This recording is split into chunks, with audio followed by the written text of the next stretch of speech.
Hari ini tanggal 4 November 2025. Mari kita mulai dengan fakta yang seharusnya membuat kita kaget. Indonesia adalah negara terpadat keempat di dunia.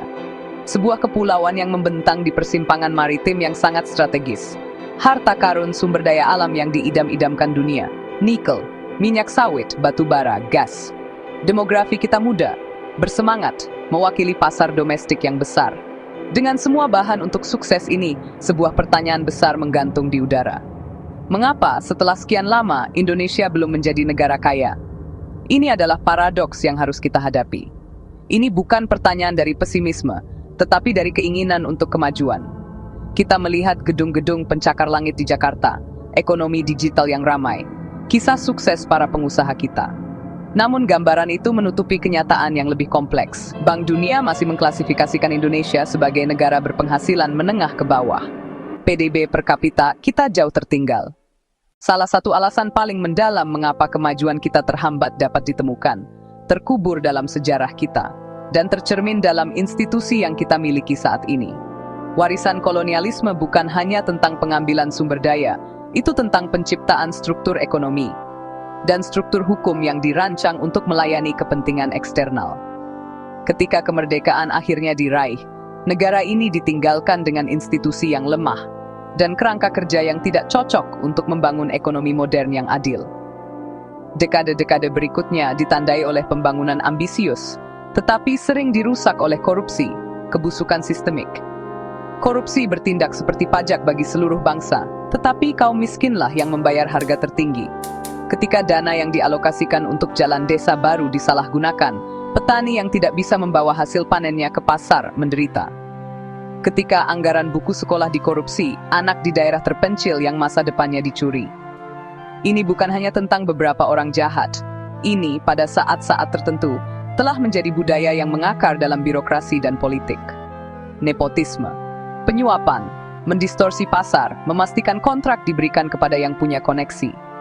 Kelemahan kelembagaan ini menciptakan siklus inefisiensi dan ketidakpercayaan publik, sehingga sangat sulit untuk menerapkan kebijakan yang baik secara efektif.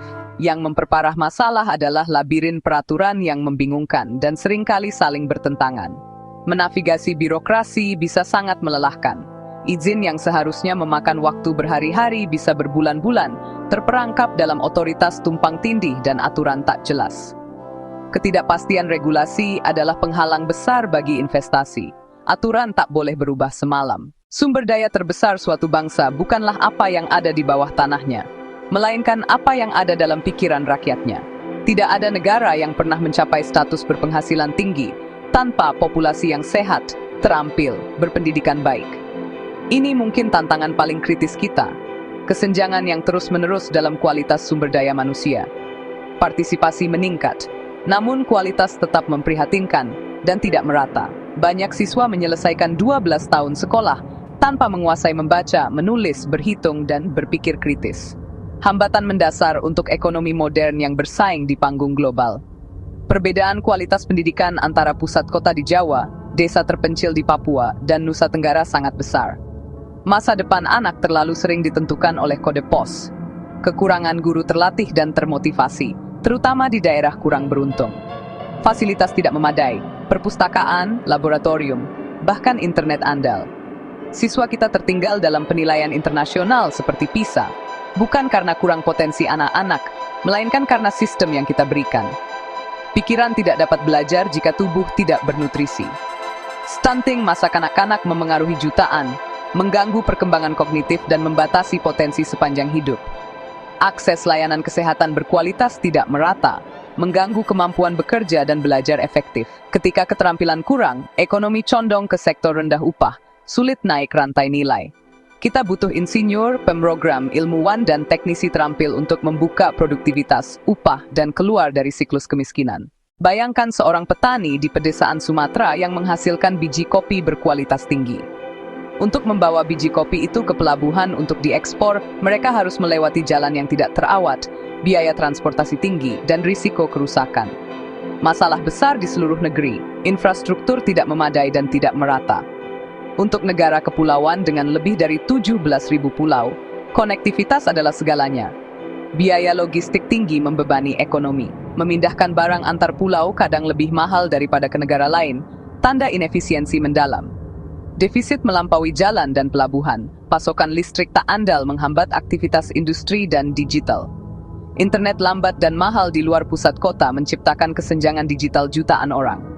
UMKM sulit bersaing, investasi manufaktur terhambat. Aktivitas terkonsentrasi memperburuk ketimpangan regional. Infrastruktur adalah arteri perdagangan yang memungkinkan ekonomi berkembang.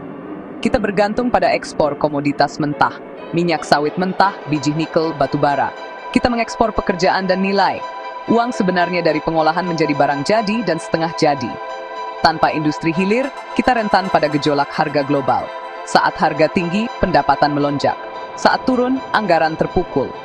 Jebakan komoditas memupuk puas diri dan menunda diversifikasi. Birokrasi menghambat investasi kompleks jangka panjang. Struktur ekonomi kita kurang canggih, tak cukup menciptakan pekerjaan berketerampilan tinggi, tunduk pada kekuatan di luar kendali. Di luar pilar-pilar dasar reformasi, dua kekuatan besar harus dimanfaatkan: digitalisasi dan komitmen tulus terhadap pemerataan regional. Revolusi digital bukan hanya tentang e-commerce dan media sosial. Ini alat transformatif untuk melompati hambatan pembangunan. Dengan digitalisasi layanan publik, kita bisa meningkatkan transparansi dan mengurangi peluang korupsi. Bayangkan semua izin, tender, dan pembayaran di proses online terlihat publik. Disinfektan kuat bagi kegelapan korupsi dan inefisiensi. Seorang programmer terampil di kota kecil di Sulawesi dengan internet baik bisa bekerja untuk perusahaan di Jakarta atau bahkan San Francisco. Platform digital menghubungkan petani langsung ke pembeli, menghapus perantara eksploitatif dan meningkatkan pendapatan. Telemedicine membawa saran spesialis ke klinik terpencil. Pembelajaran online memberi konten berkualitas ke sekolah yang kekurangan guru. Investasi besar infrastruktur dan literasi digital membuka produktivitas di setiap sudut Nusantara, bukan hanya kota besar. Terlalu lama pembangunan identik dengan Jawa, menciptakan ketidakseimbangan dan daerah merasa tertinggal. Indonesia makmur hanya jika semua daerahnya tumbuh. Lebih dari transfer dana, butuh strategi disesuaikan berbasis kekuatan lokal dengan pemberdayaan dan akuntabilitas pemerintah daerah. Ciptakan pusat ekonomi baru. Batam berteknologi tinggi, Kalimantan agro-kehutanan berkelanjutan dan energi hijau. Indonesia Timur, pariwisata laut dan pengolahan perikanan. Mengakui masalah adalah langkah pertama. Tidak cukup. Kita butuh solusi jelas, konkret, dan dapat ditindaklanjuti dengan strategi multikabang, kemauan politik, dan konsistensi. Area pertama, tata kelola dan supremasi hukum. Perang tanpa henti terhadap korupsi, lembaga penegak independen, peradilan transparan menuntut pelaku tanpa takut atau pilih kasih. Sederhanakan birokrasi melalui satu portal nasional terdigitalisasi. Sinyal bahwa Indonesia terbuka untuk bisnis. Misi nasional meningkatkan SDM, naikkan gaji guru terkait kinerja. Kurikulum modern fokus pemecahan masalah. Setiap sekolah berfasilitas memadai. Hapus stunting dengan fokus 1000 hari pertama. Perluas pelatihan kejuruan bermitra dengan industri. Lanjutkan pembangunan infrastruktur untuk kesetaraan dan efisiensi. Konektivitas tanpa batas di seluruh Nusantara, bukan hanya Jawa. Bangun pelabuhan, bandara, pusat logistik, dan padukan fisik digital. Internet cepat, terjangkau ke desa untuk pendidikan digital, telemedicine, dan UMKM Go Nasional Global. Keluar dari jebakan komoditas lewat diversifikasi. Kebijakan strategis pengolahan hilir, bukan ekspor nikel mentah, tapi produksi baterai. Bukan sawit mentah, tapi oleokimia dan biofuel. Beri insentif fasilitas pengolahan di sini, ciptakan pekerjaan berketerampilan tinggi, dorong transfer teknologi. Dukung UMKM Go Digital dan Go Global, tulang punggung ekonomi. Dari situlah kita mulai. Indonesia berada di persimpangan jalan. Pertumbuhan sederhana dengan kelemahan sistemik tidak akan membawa kita ke tujuan. Fakta-faktanya jelas. Beban korupsi dan institusi lemah, defisit kesehatan dan keterampilan, ekonomi terjebak komoditas bernilai rendah. Negara lain pernah di posisi sama, Korea Selatan, Irlandia, menjadi kaya dengan investasi pada rakyat, institusi kuat, dan naik rantai nilai. Solusinya bukan rahasia, mereka diketahui dan dalam jangkauan. Reformasi tata kelola, investasi pendidikan dan kesehatan, infrastruktur penghubung, diversifikasi dari bahan mentah. Ini bukan tugas pemerintah saja. Butuh konsensus nasional, sektor swasta, masyarakat sipil, akademisi, setiap warga. Minta pertanggungjawaban pemimpin, nol toleransi korupsi. Perjuangkan kerja keras, inovasi, integritas. Bonus demografi menyempit. Kita harus bertindak dengan urgensi, masa depan bergantung padanya. Berhenti puas pada potensi, tuntut kinerja. Ubah narasi menjadi bagaimana Indonesia menjadi negara makmur dan adil. Sumber daya ada di sini, rakyat ada di sini. Lokasi strategis milik kita.